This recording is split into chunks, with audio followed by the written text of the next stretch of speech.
The draft is over. I'm going to spend all week telling you about the picks, but today I'm going to pick my three favorites, and I'll do it in just a second here on Locked On Jaguars.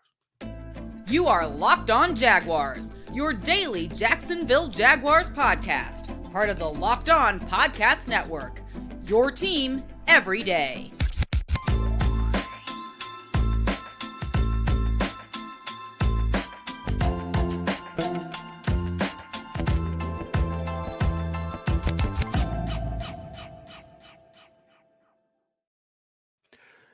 I am Tony Wiggins, the host of the Locked On Jaguars podcast, where it's your team every day, and we thank you for making us your first listen. We'd like to thank you for joining us and also reminding you that we are on YouTube and it's a free subscription. Just go to YouTube and check me out, and you get to see my face every day while I talk about the Jacksonville Jaguars. And then make sure you go wherever you get your podcast and get the audio version. Make sure you check in every single day, because we'll be there every single day, because it's your team every day.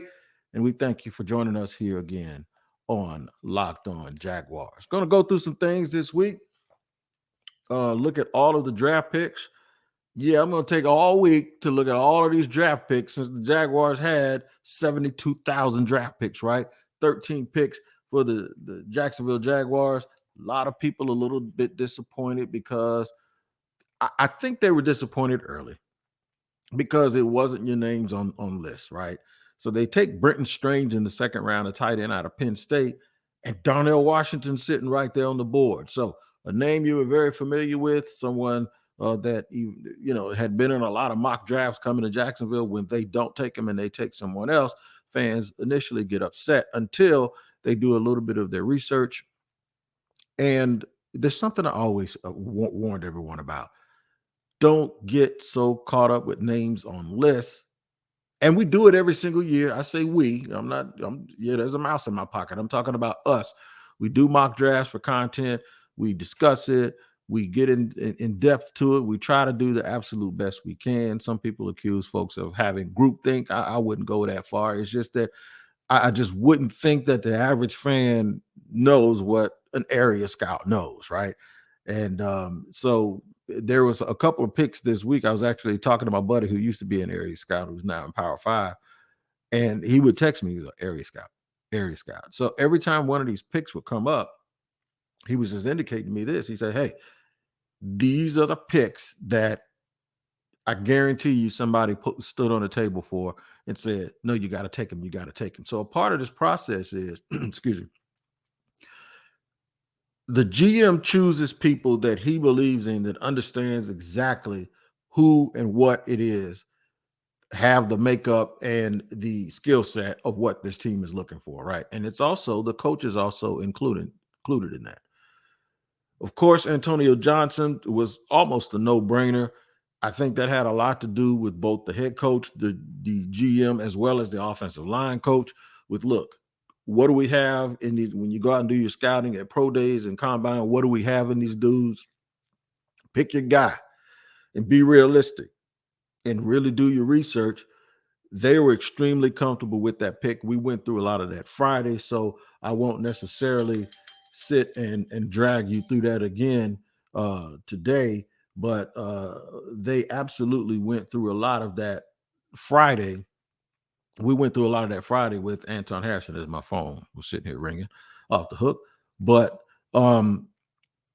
it's these other picks, the other picks that we're going to get to here with. There are three that I want to really, really focus on. And that's Brenton Strange, Tank Bigsby. That's round 2, round 3. And then Antonio Johnson, the safety out of Texas A&M, who they actually got in round 5. I think they were shocked. In fact, a little intel here, the Giants were probably ready to take Antonio Johnson, and they got undercut by the Jaguars. So good for them.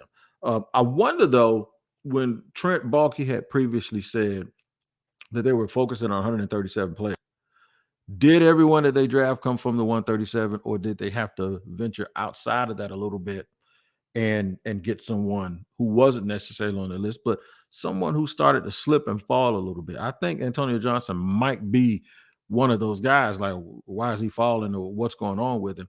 And I think that there were just some people perplexed about exactly where he was going to play. So we'll go through that too. The thing is though, if I had to come up with some sort of synopsis or theory here, and this is what it is, and bear with me a little bit because my back is killing me, but bear with me. Look, I believe the draft picks give you a better understanding of what the teams thought of their team before the draft than anything else.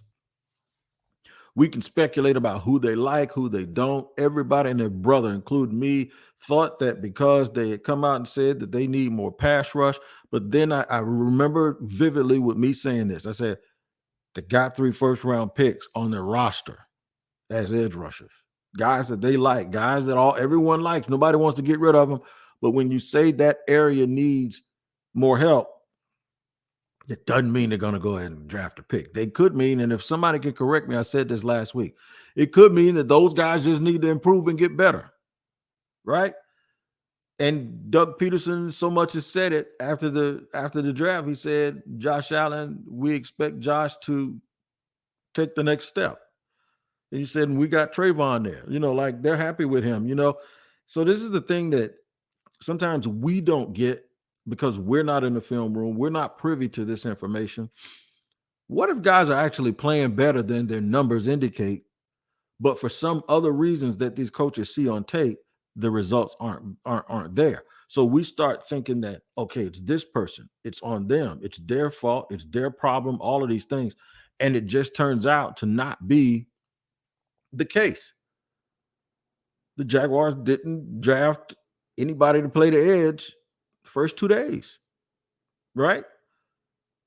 The Jaguars didn't draft a corner the first 2 days, and everybody was mocking to them were offensive linemen, corners, and edge rushers.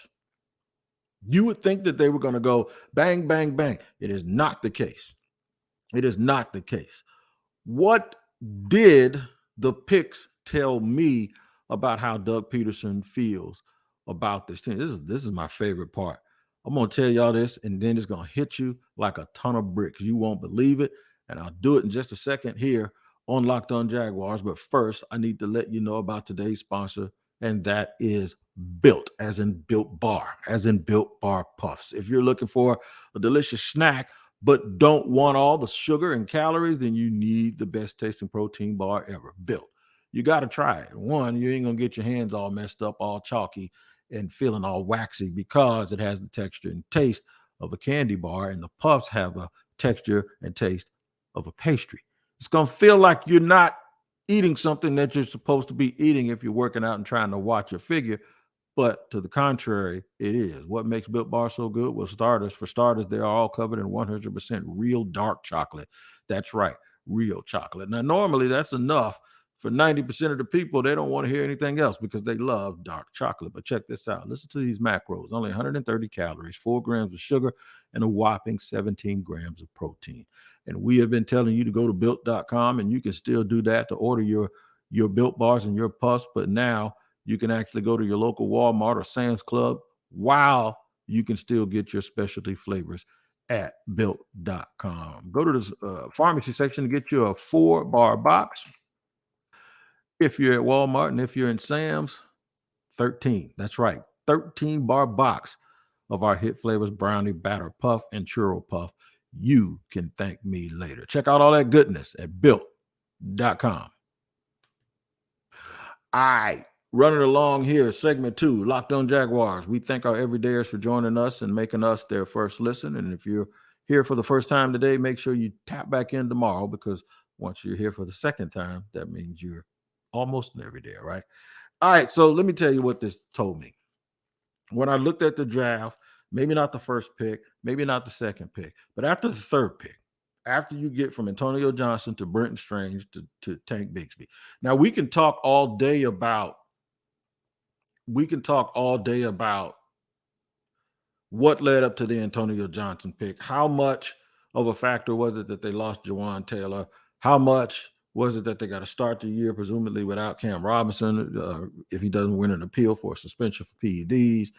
That it absolutely became a necessity. We can throw in the argument or the theory that when in doubt, draft big people. I remember I said that to Tom Coughlin one time, and he looked at me like I was crazy, as if I haven't heard 40 former personnel people or 40 folks in the past have that theory that one of the things that you do is you draft. If all things are equal across the board, just get the biggest guy, right? You've heard that before.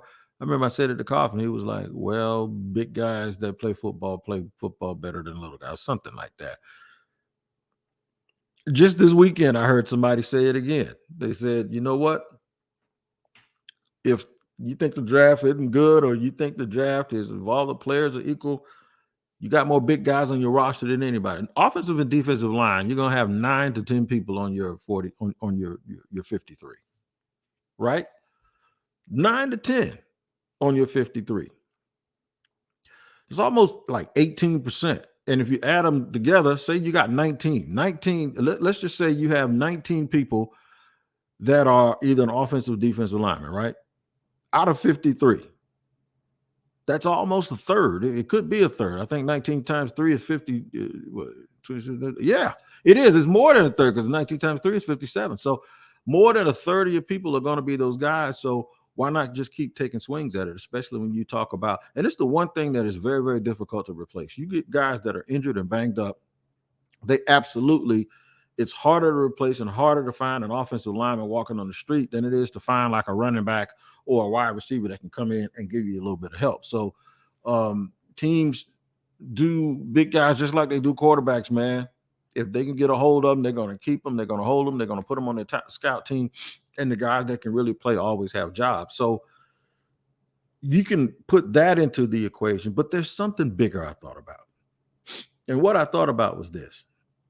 And I did it from third round backwards to first round, as opposed to doing it the other way, because because Anton Harrison was such a given that this is what the Jaguars needed to do. Because after him, I think the only other guy that was really left out there was Matthew Bergeron. And then after that, it was going to be hard to find these tackles, right? But when I look up and I see, okay, wait a minute. In the second round, they added an H-back, which is what he is. He's part fullback in Brenton Strange, part fullback, part tight end, who is athletic in a small dose. Now, what I mean by a small dose is this. He doesn't have long speed. In fact, on the highlights that I've seen and a little tape that I watch, whenever Brenton Strange catches the ball, he has a tendency to get open. He's quick. When he starts running, he's going to get caught from behind. So you're not looking at Mark Andrews. You're not looking at Travis Kelce. No, you're not. It's not like a Luke Musgrave or Dalton Kincaid, nothing like that. But what he is sort of a gadget player, right? Where he's a better version of what they've had in the past.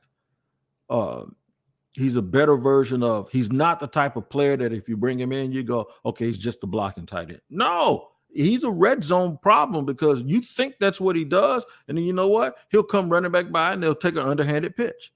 Or he'll disappear in the formation. He'll sneak out and he'll get right in the middle of the defense. I saw a couple of plays where he was blocking and all of a sudden he double back spin and caught the ball in the middle of the field. He typically reminds you, he typically reminds you, he's not Chris Manhertz. He's Chris Manhertz with a little something in him, a little wiggle. And I think, if I'm not mistaken, and I could be, and no one told me this was Doug Peterson.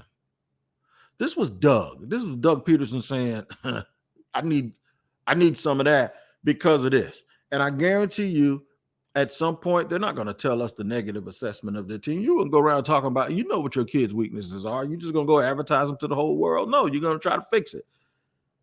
Looking at Bigsby and Strange together that early on day 2 tells me that they weren't going to sacrifice athleticism, but what they did feel like they needed was toughness.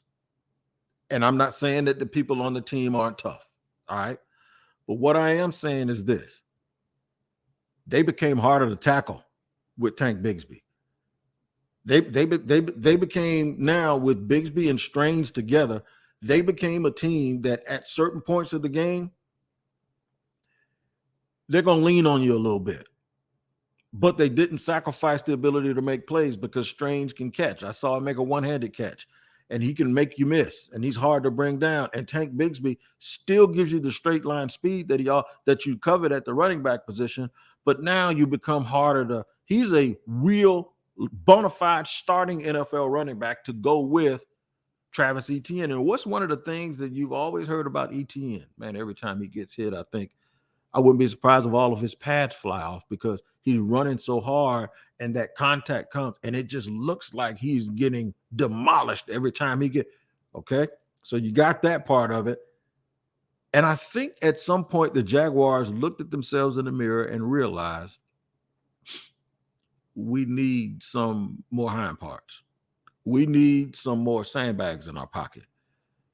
We need some more guys that make the other team tired during certain periods of the game.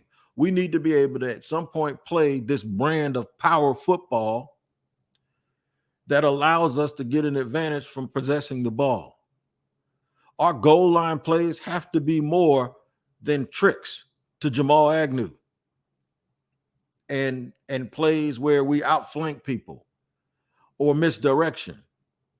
No, we got to get inside that 5-yard line and we got to punch people in their face and score these points.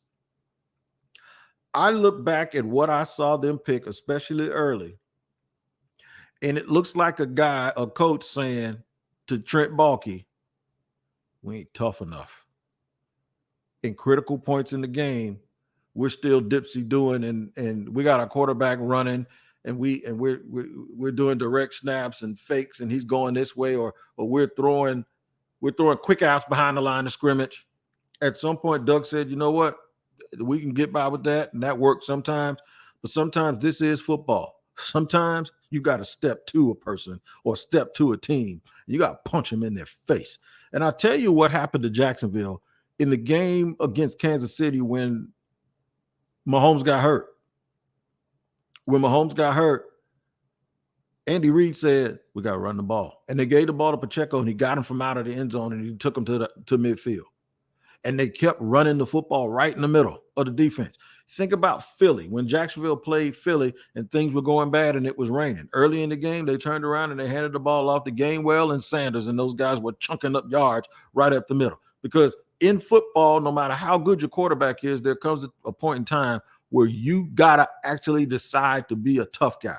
And those 3 picks, those 2, especially the first one, we can add a bunch of stuff to it because it was a need position, but he's also a very talented player. But you can lump him in with this too, because when you think about it, Anton Harrison is a very, very physical football player, whether he plays at right or left tackle. So look what the Jaguars decided to do. And everybody's thinking corner opposite. Everybody's thinking slot corner, and everyone is thinking specifics. We need an edge rusher. Everyone was thinking specifics about things to add. That's not what they were thinking. They were thinking overall characteristic of their team and something that they probably felt that they were missing based on what they did here was guys that will punch you in the face and guys that are hard to tackle combined, not to replace ETN, not to replace Evan Ingram, but to add to and make the Jaguars more multiple on offense and make it so that their weakness goes away. I'm going to keep talking about this, and I'm going to tell you also what I envision Antonio Johnson being like as a Jacksonville Jaguar, and I'll do that in just a second here on Locked On Jaguars.